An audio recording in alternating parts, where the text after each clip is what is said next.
Next, we have Haley McNamara. She's the director of the International Center on Sexual Exploitation in the UK and a vice president at the US-based National Center on Sexual Exploitation, which is a co-sponsor.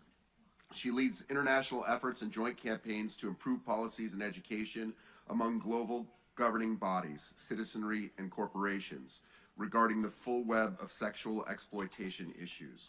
Her advocacy work, which includes the United Nations and various international campaigns, has contributed to policy improvements in social media, online advertising, retail, and hotel industries. Thank you.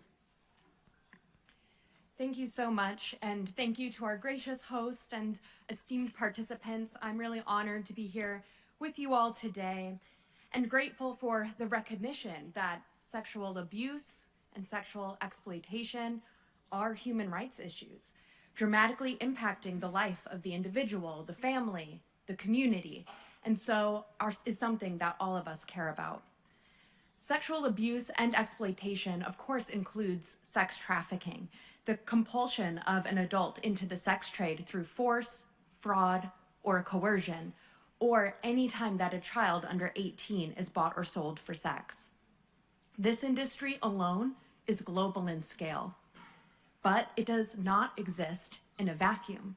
In fact, it is one intersection or one point in a larger web of sexual abuse and exploitation, because sex trafficking is connected to other issues like prostitution, child sexual abuse, and importantly, pornography. Sex trafficking is connected to prostitution because prostitution is the marketplace where sex trafficking happens.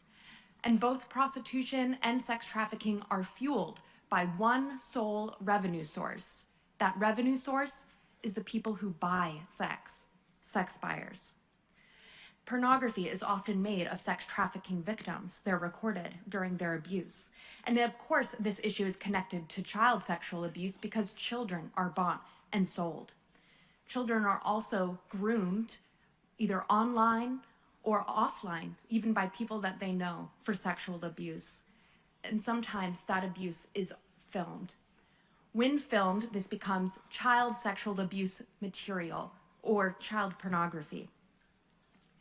Sometimes this is shared online on the internet, even on pornography websites and mainstream social media platforms like X, formerly known as Twitter, and Snapchat. In fact, I know of a 14-year-old girl who was walking down the road one night when a group of men jumped her and sexually assaulted her and recorded it. They uploaded her abuse film to a mainstream pornography website. She found out. She was horrified, traumatized. She contacted the pornography website, begged them to take down this video, and they refused. We know of similar cases not only in the United States, but in the Czech Republic, in Romania, in France, and much more. This is an industry-wide problem. Children are also abused when they're exposed to pornography. Research around the world shows that children are being exposed to online pornography at escalating rapid rates. They are being exposed to graphic, violent, and often racist materials, typically before the age where they would have a first kiss. This is becoming their sexual education. And now decades of research are showing that pornography has serious public health harms to the brain, to brain development, including impulse control and decision making. Also to mental health, it increases depression and anxiety. Impacts to relationships, it has social harms. It normalizes sexual violence, decreases happiness in relationships, and increases the likelihood of sexual violence, including child-on-child sexual violence, which is a rising problem around the world. We know cases where a child has viewed pornography and then acted out the exact scene that they just viewed on a sibling or a neighbor. And so we see how these issues, they overlap and reinforce one another. And when I explain this, it can start to feel hopeless, but it's not hopeless. I like to think about the parable of the river. Imagine you are walking along a river and you look to your left and you see a child is drowning in the current, in the rapids. You, of course, jump into the water and you pull that child out. But then you start to see that there are more children in the river. So you go and you find your family and your community and you go back to the river and you have a net and you try to fish children out. You build a hospital by the river and you are able to save some of these children, and that is life-changing and important work. At the same time, for every child that you catch, 2 more go past you. So that is when you walk up the river, you walk upstream, and you find out what is happening, who is pushing these children into the river, and you build a fence and you stop the forces that are facilitating this. That is what we can do together on sexual exploitation issues.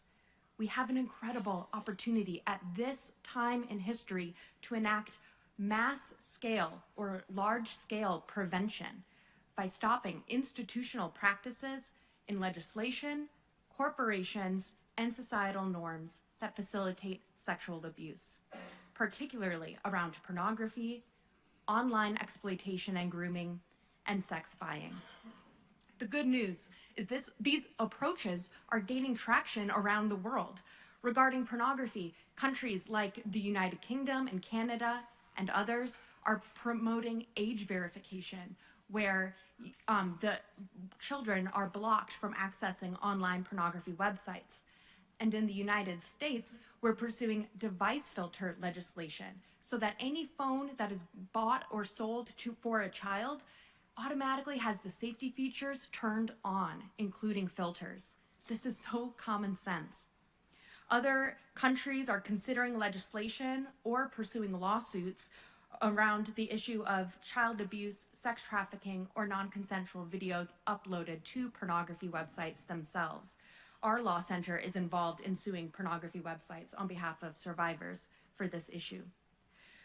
Other countries around the sex trade, we see Sweden and Israel and other countries promoting the Nordic model, where they criminalize sex buying and give exit services to people being abused, and they see the sex trade shrink where they enact those policies.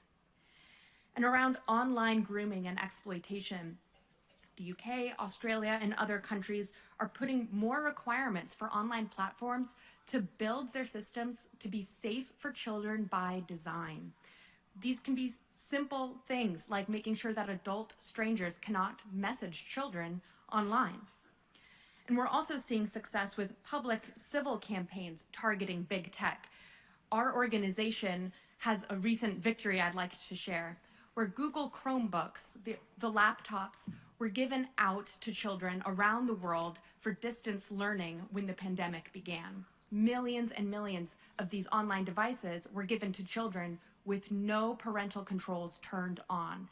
We started to hear stories of children being exposed to graphic, abusive pornography.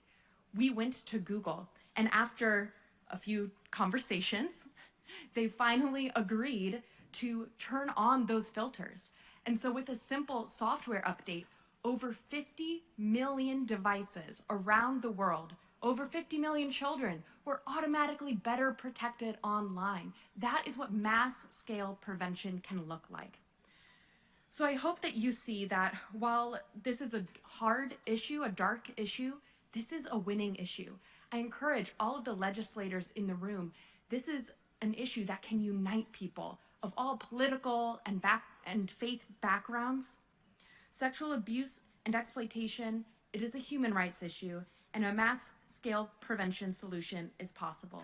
Thank you for your roles defending human dignity. Thank you.